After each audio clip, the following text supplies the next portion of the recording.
ઓમ સહના વવતુ સહનો ભુનક્તુ સહવીર્યમ કરવા વહે તેજસ્વીના વધિતમસ્તુ મા વિદ્વિષા વહે. ઓમ શાંતિ શાંતિ શાંતિ. એક ગામની અંદર એક પિતા અને એક પુત્રી બંને રહેતા હતા. ત્રીજું કોઈ સગું નહીં, વાલું નહીં. બાપના માટે એની દીકરી એની દુનિયા હતી અને દીકરી માટે એનો બાપ એનું સર્વસ્વ હતો. બાપને એક જ આશા હતી કે આ દીકરી કાલ સવારે મોટી થઈ જશે, પછી એને પરણાવીશ, એનો પોતાનો સુખી સંસાર હશે અને પછી મને મૃત્યુ આવે તો પણ મને હસતા હસતા હું મરી શકું. અને ન જાણું જાનકી નાથે સવારે શું થવાનું છે. દીકરી હજુ 5-7 વર્ષની જ હતી ને 3 દિવસના તાવમાં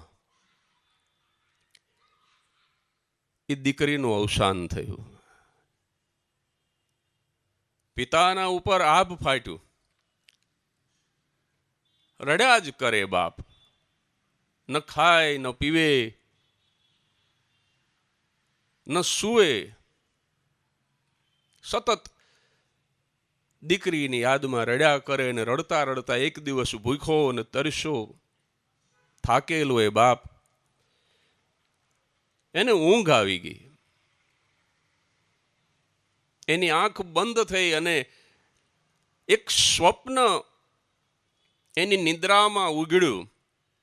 અને એ સ્વપ્નમાં એ પિતાએ જોયું તો એ સ્વર્ગમાં પહોંચ્યો અને સ્વર્ગમાં એની પુત્રીની જ ઉંમરની 5-7 વર્ષની 20-25 દીકરીઓ પરીના પોશાકમાં સજ્જ છે. બગલાની પાંખ જેવા સફેદ ફ્રોક પહેર્યા છે અને માથે હીરાનો મુગટ છે અને આમ કતારબદ્ધ લાઈન સર એ દીકરીઓ ચાલી આવે તો એ દીકરીઓનું જોઈને પિતા રાજી થયો કે બધી જ મારી દીકરીની ઉંમરની જ કેવી સરસ દીકરીઓ એક જ સરખા પોશાકમાં. આમ જ્યાં બાપ કુતૂહલથી એ દીકરીઓને જુએ ને એમાં એની દ્રષ્ટિ પડી તો એ કતારમાં એની પોતાની પુત્રી પણ હતી. પોતાની પુત્રીને જોઈને દોડ્યો બાપ. પણ નજીક જઈને જોયું તો દરેક દીકરીઓ જે આવતી હતી એના ડાબા હાથની અંદર એનો જમણો હાથ અને જમણા હાથની અંદર સરસ મજાની મીણબત્તી ને એ પણ પાછી પ્રજ્વલિત પ્રગટાવેલી મીણબત્તી. આ રીતે દીકરીઓ કતારબદ્ધ ચાલી આવે. પિતાએ જોયું અને પોતાની દીકરીની નજીક પહોંચ્યો બાપ અને પોતાની દીકરીના હાથમાં જ્યાં દ્રષ્ટિ કરીને તો એની મીણબત્તી ઓલવાઈ ગયેલી હતી. એટલે પિતાને આઘાત લાગ્યો કે આ બધી જ દીકરીઓની મીણબત્તી સળગે અને મારી જ દીકરીની મીણબત્તી કેમ ઓલવાઈ ગયેલી છે. એટલે એને પોતાની પુત્રીને પૂછ્યું કે બેટા આ બધી જ તારી ઉંમરની દીકરીઓ અને કેવી સરસ મીણબત્તી દરેકના હાથમાં સળગે છે અને આ તારી જ મીણબત્તી કેમ ઓલવાઈ ગઈ છે. અને ત્યારે એ દીકરીએ પોતાની કાલી ગયેલી ભાષામાં એના પિતાને જવાબ આપ્યો કે પપ્પા, હું વારંવાર મારી મીણબત્તીને પ્રગટાવું છું પણ મારી પાછળ તમે જે રડો છો ને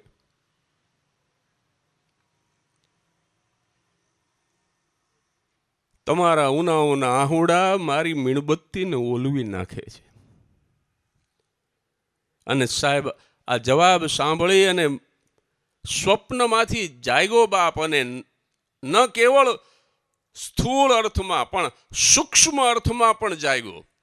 સ્વપ્નમાંથી તો જાગ્યો, પણ એને સંકલ્પ કર્યો કે મારી મીણબત્તી જે મારી દીકરીના હાથમાં છે એ એને પથદર્શન કરાવે છે. એ અજવાળું એને પથદર્શન માર્ગદર્શન કરાવે છે. અને જો મારા રડવાથી ઓલવાઈ જતી હોય તો હવે હું ક્યારેય મારી દીકરીની યાદમાં આંસુ નહીં સારું. એની પાછળ હું જે થાય તે સત્કર્મ કરીશ, પણ હવેથી હું રડીશ નહીં. એટલે એ વાક્યની સાથે મને આ પ્રસંગ યાદ આવ્યો કે આપણે પણ એવો સંકલ્પ કરીએ કે 11 દિવસ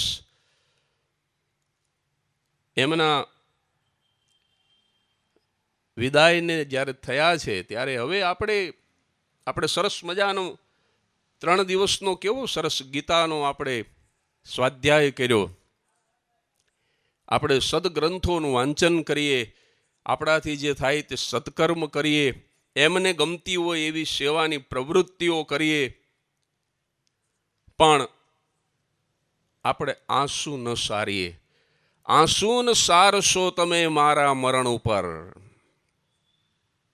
આંસુ ન સારશો તમે મારા મરણ ઉપર, કે તમને હસાવવા તો મેં ખર્ચી છે જિંદગી. મૃત્યુ હતું ઉદાસ સહારાની શોધમાં, એ ખુશ રહે એ કાજ તો અર્પી છે જિંદગી. આંસુ ન સારશો તમે મારા મરણ ઉપર, તમને હસાવવા તો મેં ખર્ચી છે જિંદગી. અને બીજી વાત કે તમને આશ્ચર્ય થાય પહેલી નજરે, કોઈ મરતું જ નથી સાહેબ, કોઈ જન્મતું પણ નથી. No one can die and no one can born also. આટલા લાખ માણસો મરી ગયા કે COVID-19માં, પણ ખરેખર તો કોઈ મળતું જ નથી સાહેબ, કોઈ મર્યું જ નથી. વાત વિચિત્ર લાગે છે ને, પણ 3 દિવસ સુધી આપણે જે શ્રવણ કર્યું, એ જે વૈશ્વિક ગ્રંથ છે એની અંદર બહુ જાણીતો શ્લોક છે, નયનમ છિંદંતી શસ્ત્રાણી. આત્મા એને શસ્ત્ર છેદી નથી શકતા, એને પવન સૂકવી નથી શકતો, એને અગ્નિ બાળી નથી શકતો, એને પાણી ભીંજવી નથી શકતો. એવો આત્મા, એના માટે 3 વિશેષણ ભગવાને વાપર્યા કે અજર, અમર અને અવિનાશી છે. આત્મા જન્મતો નથી, આત્મા મરતો નથી. જે નાશ પામે છે ને એ તો મારું ને તમારું શરીર છે સાહેબ, દેહ નાશ પામે છે. અને બીજું જે મરે છે એ મન મરે છે. આ બંને તો આવરણ છે. આપણને કોઈ નવલખો હીરો આપે, હું લોકબોલીમાં સમજાવું, આ ગીતા તો બહુ ગહન ગ્રંથ છે, અને હું મારી જવાબદારી સાથે કહું ને તો હું હિન્દુ છું એટલે વખાણ કરું એમ નહીં. ગીતા વૈશ્વિક ગ્રંથ છે સાહેબ, કારણ કે 700 શ્લોક છે ગીતાજીના. એમાં એક પણ વખત હિન્દુ કે હિન્દુ ધર્મ કે સનાતન ધર્મ નામનો શબ્દ ભગવાને વાપર્યો નથી. એનો મતલબ આ વૈશ્વિક ગ્રંથ છે, આ કોઈ એક હિન્દુ ધર્મનો ગ્રંથ જ નથી. એટલે હું એક બ્રાહ્મણના દીકરા તરીકે વખાણ કરું છું એમ નહીં, પણ આ ગહન છે. હું મારી લોક ભાષામાં જો સમજાવું આ જ વાતને, તો કોઈ નવલખો હીરો આપણને આપે અને વેલ્વેટના સરસ મજાના મોંઘા બોક્સની અંદર મૂકીને આપે,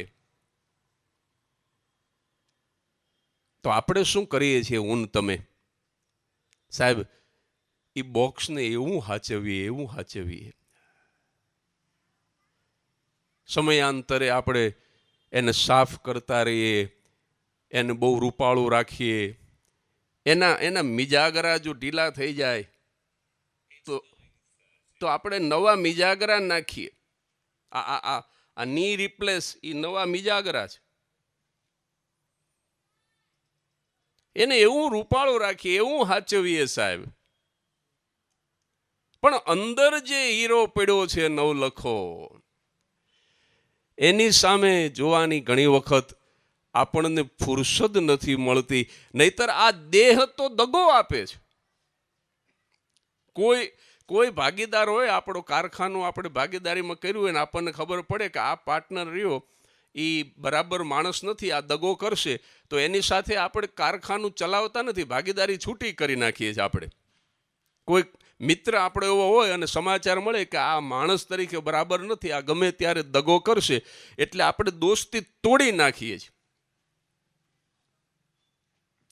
એમ સાહેબ, આ દેહ એક દિવસ ચોક્કસ દગો દેશે, એની 100% ખાતરી હોવા છતાંય આપણે ક્યારેય દેહનો મોહ, એના ઉપરની દોસ્તી, એના ઉપરનો લગાવ આપણે ક્યારેય ઓછો નથી કરી શકતા. સાહેબ જુઓ તમે, યક્ષ પ્રશ્ન જે યુધિષ્ઠિરને મહાભારતમાં પૂછ્યો હતો, એમાંનો એક પ્રશ્ન એ હતો કે આ દુનિયાનું સૌથી મોટું આશ્ચર્ય શું, આ દુનિયાનું સૌથી મોટું અચરજ શું?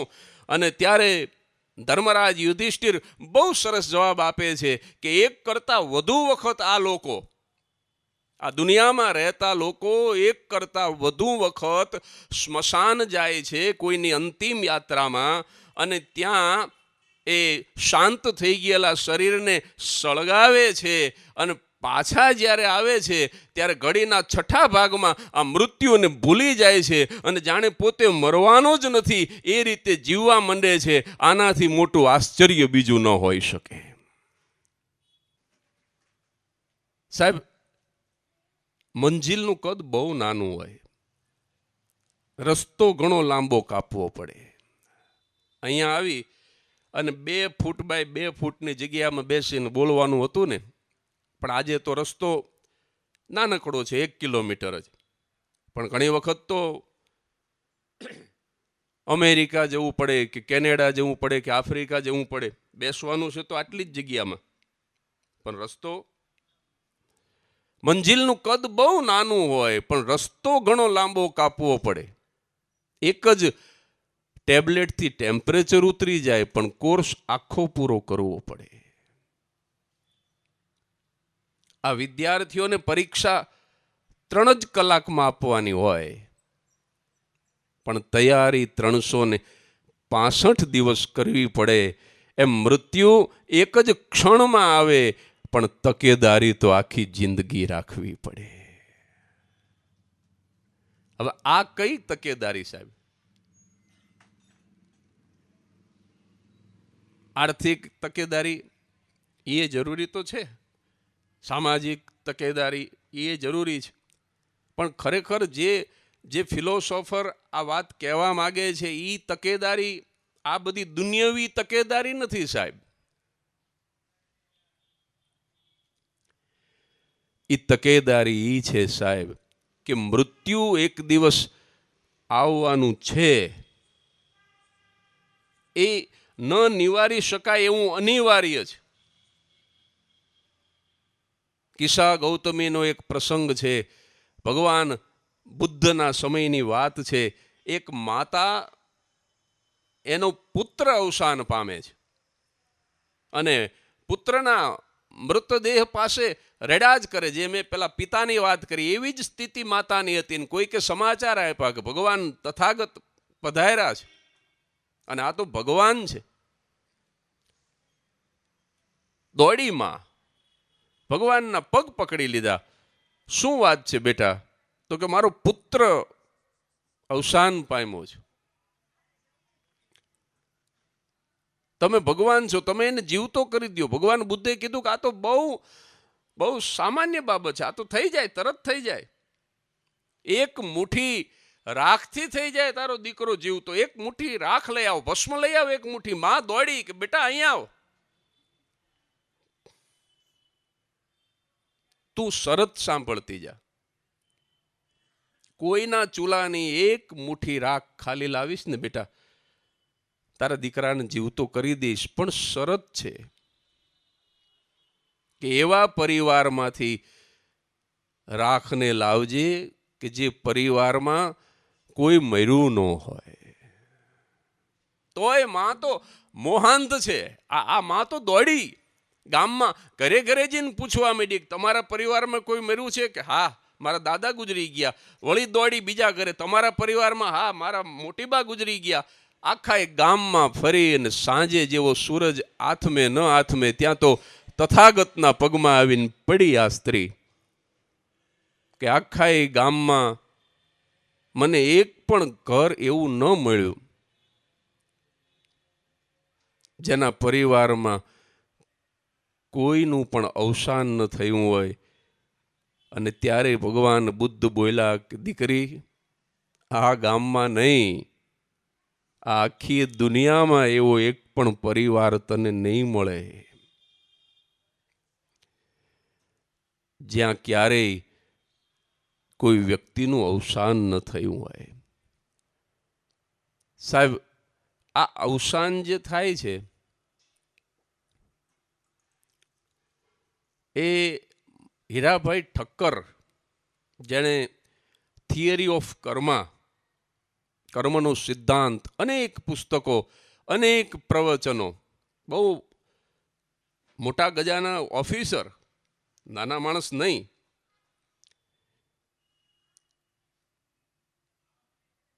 એમની પાસેથી એક વાત મેં જે સાંભળી છે, મને બહુ ગમે છે એ વાત. એમણે એમ કીધું કે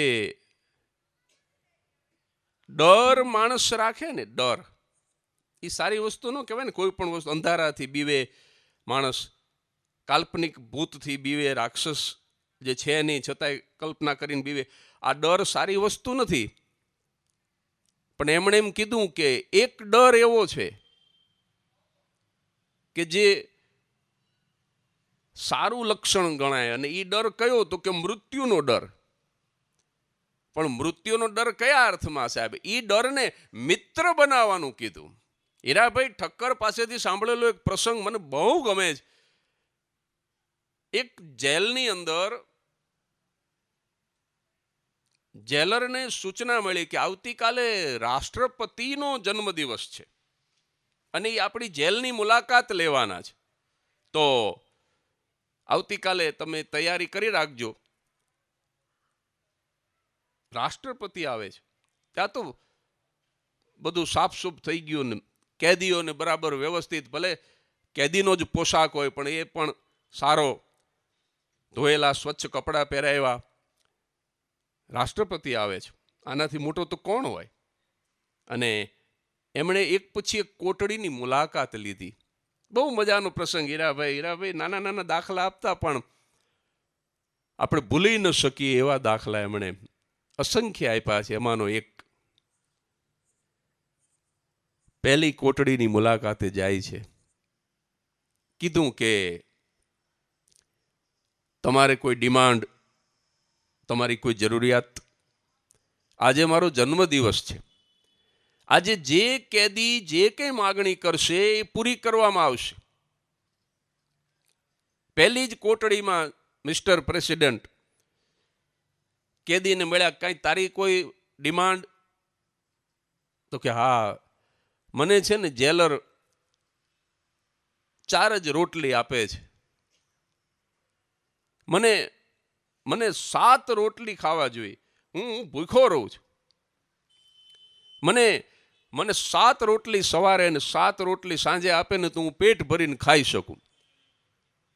એટલે તરત જ હુકમ. અહીંયા તો બીજું કંઈ કોઈને પૂછવાનું તો હતું નહીં કે ભાઈ આને ભરપેટ ભોજન આપવામાં આવે ને આને એકને નહીં, બધા જ કેદીઓને આપવામાં આવે. બીજી કોટડીમાં પ્રવેશ કર્યો કે તમારી કોઈ ડિમાન્ડ? તો કે હા, મને છે ને સાબુ જે આપવામાં આવે છે ને એ 15 દિવસે એક જ આપવામાં આવે છે. મને જો દર અઠવાડિયે મળે. તરત જ હુકમ કર્યો કે આને એકને જ નહીં, બધા જ કેદીઓને દર અઠવાડિયે એક સાબુ આપવામાં આવે. જો વાત આમ કેવી લાગે છે, પણ જોજો એ જ્યારે ફૂટે છે ત્યારે મજા કરાવે છે આ વાત. ત્રીજી કોટડીમાં પ્રવેશે છે કે તમારી કંઈ ડિમાન્ડ? તો કે હા, મને છે ને આ નીચે ભોંય પથારીએ સુવાનું છે ને એમાં મને ઝેરી જીવ જંતુની બીક લાગે છે. મને ભલે હું એમ નથી કહેતો કે બહુ સારો પલંગ આરામદાયક, પણ મને એક લાકડાની શેટી એક પાટ જેવું મળી જાય ને તો મને મજા આવે કે આને તો આપો પણ બધા કેદીને આપો. ચોથી કોટડીમાં રાષ્ટ્રપતિએ પ્રવેશ કર્યો. ચોથો માણસ હતો એ કે હું વાંચનનો શોખીન છું, પુસ્તકો જમીન ઉપર મૂકવા પડે છે, મને જો એક કબાટ મળી જાય તો મારા કપડાં ને મારા પુસ્તકો એમાં પડ્યા રહે તો મને મજા આવે. આમાં ધૂળ ઉડે છે પુસ્તકોને. તો કે અહીંયા તો કબાટ આપવામાં આવે પણ બધા જ કેદીઓને એની કોટડીમાં કબાટ આપવામાં આવે. પાંચમી કોટડીમાં પ્રવેશા કીધું કે આ દિવાલ ખરાબ થઈ ગઈ છે, જો એને થોડી રંગી દો તો આ ચૂનોય ઉખડી ગયો છે. અને હુકમ કર્યો સાહેબે કે સરસ મજાનો તમામ કોટડીની અંદર કલર કરવામાં આવે. સાહેબ હવે વાત મજાની આવે છે. છઠ્ઠી કોટડીમાં પ્રવેશ કર્યો રાષ્ટ્રપતિએ. ત્યાં જ કેદી બેઠો હતો, જેલર લઈને ગયા અને એને પૂછ્યું કે તમારી કોઈ માગણી ખરી? અને એ માણસ બે હાથ જોડીને એટલું જ બોલ્યો કે મારી એક જ માગણી છે, મને આ જેલમાંથી, આ કેદમાંથી મને મુક્ત કરવામાં આવે. અને તરત જ રાષ્ટ્રપતિએ હુકમ કર્યો કે આની સજા માફ કરી અને અત્યારે ને અત્યારે આ માણસને મુક્ત કરી દો. આ દાખલો હીરાભાઈ ઠક્કર પાસે મેં સાંભળેલો અને વાત એમ કરતા આટલું કહીને કે આપણે બધા જ સાહેબ આગળની 5 કોટડીના કેદી જેવા છીએ. આપણે કેદને સુશોભિત કરવી છે, આપણી જેલને આપણે આમ સુવિધાયુક્ત કરવી છે, પણ કોઈને કેદમાંથી મુક્ત થવું નથી साहब. क्या भरोसा है इस जिंदगी का जो साथ देती नहीं है किसी का. क्या भरोसा है इस जिंदगी का. सांस रुक जाएगी चलते चलते, शम्मा बुझ जाएगी जलते जलते. तो શું કરું કે ફર્જ પૂરા કરો બંદગી કા. क्या भरोसा है इस जिंदगी का.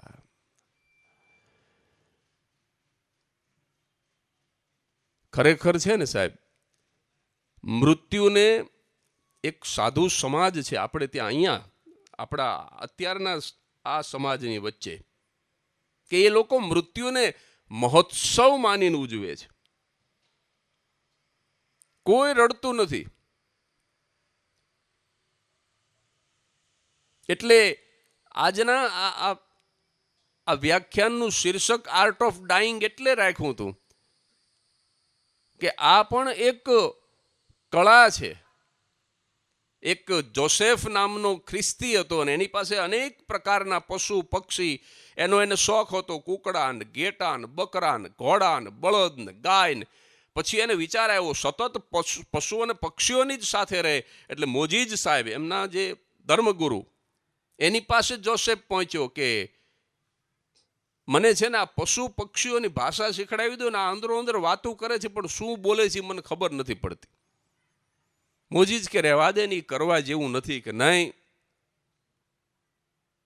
મને આ પશુ પક્ષીની ભાષા શીખવાડો. અને સાહેબ અમુક પ્રકારના હોય છે માણસો, આપણને માયનામાં ન આવે, પણ જુદા જુદા ધર્મના ધર્મગુરુઓ પાસે અમુક પ્રકારની વિદ્યા હોય છે. આ મોજીજે એને કંઈક મંત્ર આપ્યો ને એનું કંઈક એને જાપ કર્યો ને શું કમાલ થઈ ભગવાનને ખબર. પણ પશુ પક્ષીની ભાષા આ માણસ સમજવા માંડ્યો જોસેફ. અને એક દિવસ એ પોતાના હિંચકા ઉપર બેઠો છે ને બે કુકડા બેઠા બેઠા વાતું કરતા હતા. એ કે આપણો ઓલો સફેદ ઘોડો જે છે ને એ 15 દી પછી ગુજરી જવાનો. જોસેફે સાંભળ્યું, કારણ કે હવે તો ભાષા સમજે છે. તરત જ જાહેરાત કરી કે આ ઘોડો વેચી દેવો છે. 3 દીમાં તો ઘોડો વેચી દીધો સાહેબ.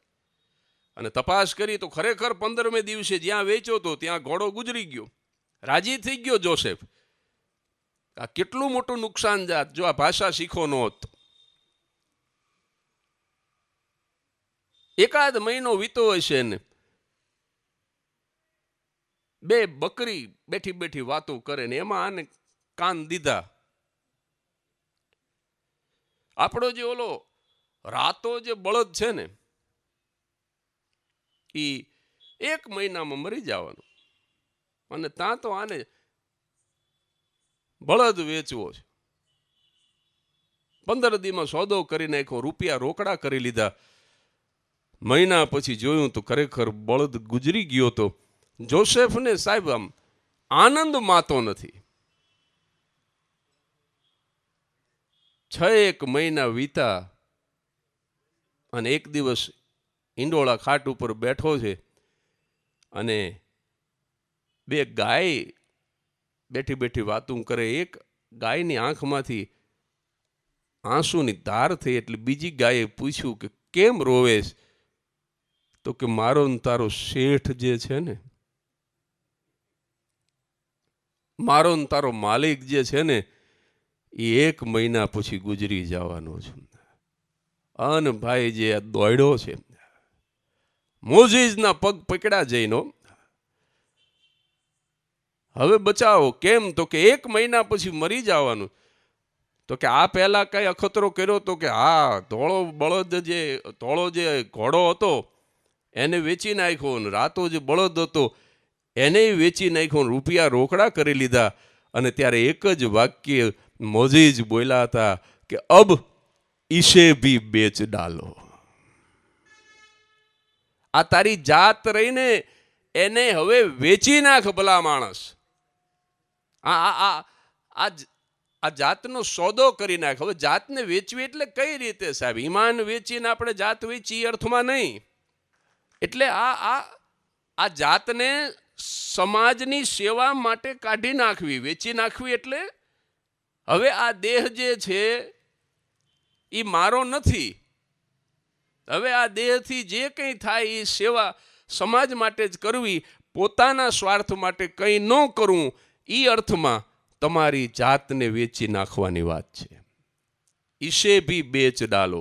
મોજીએ કીધું કે હવે જેમ તે અશ્વને વેચ્યો, તે બળદને વેચ્યો, એમ હવે તારી જાતને વેચી નાખતું સમાજ સેવા માટે.